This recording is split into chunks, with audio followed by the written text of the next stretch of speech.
এই ঢিমুতালে চললে হবে না। এই ঢিমুতালের সময় কতদিন সময় বলবেন সময় চলে যাবে, কিন্তু আসল কাজগুলো হবে না। তার মধ্যে ষড়যন্ত্র একের পর এক আছেই। আমাদের কর্নেল সাহেব বলেছেন আজকে পাহাড় কেন আজকে অস্থির। আমি বলল শুধু একা পাহাড় না, বাংলাদেশই কিন্তু এখন পর্যন্ত অস্থির, এখন পর্যন্ত অস্থির। আপনারা বলেছেন আমাদের নিরাপত্তা নাই, কি কারণে নাই? সরকার তো আছে, নিরাপত্তা নাই কেন?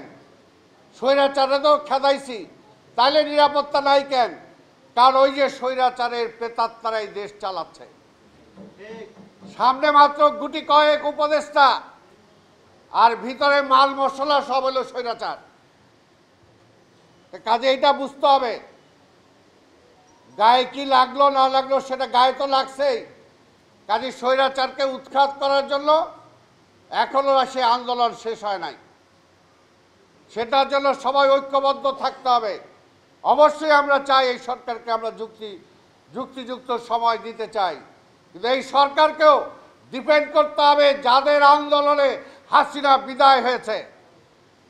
এই রাজপথে 15 থেকে 17 বছর আমরা রক্ত দিয়েছি, আমাদের ছেলেরা অন্ধ হয়েছে, পঙ্গু হয়েছে, গুম হয়েছে, এখন পর্যন্ত সেই সমস্ত মামলাগুলো উঠে নাই। কেন উঠে নাই? আজকে শুধু ওই 5 তারিখের 5ই আগস্টকে কেন্দ্র করে সেই মামলা হইলে হবে না। 5ই আগস্টে তো ওদের চেয়ে বেশি আমাদের নামে মামলা হয়েছে, হত্যা মামলা সহ হয়েছে। এর আগে যে সমস্ত মামলা, সেই সমস্ত মামলা এখনো কেন উঠতে হবে না? স্বৈরাচারের বিরুদ্ধে মিথ্যা মামলা স্বৈরাচার দিয়েছে, গায়েবী মামলা দিয়েছে। আজকে এখনো সেই সমস্ত মামলার আসামি হয়ে আমাদের ঘুরে বেড়াতে হচ্ছে। প্রত্যেকটারই সময় দরকার, তবে কোনটার জন্য কতটুকু সময় দরকার সেটাকে অবশ্যই আমাদেরকে হিসাব করে দেখতে হবে। আনন্দে বেহুশ হওয়ার কোনো কারণ নাই, বেহুশ হওয়ার কোনো কারণ নাই।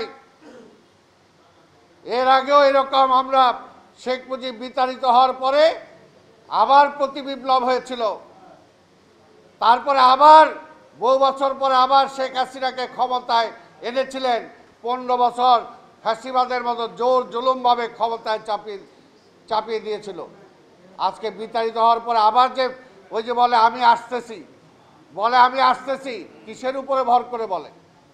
কিসের উপরে ভর করে বলে? তার প্রেতাত্মা যারা এখনো বসে আছে ঝান্ডা তোলার জন্য, তাদের উপরে ভর করেই বলে। কাজেই যে সমস্ত ভিত্তি যাদের আছে সেই ভিত্তিগুলোকে আজকে চুরমার করতে হবে।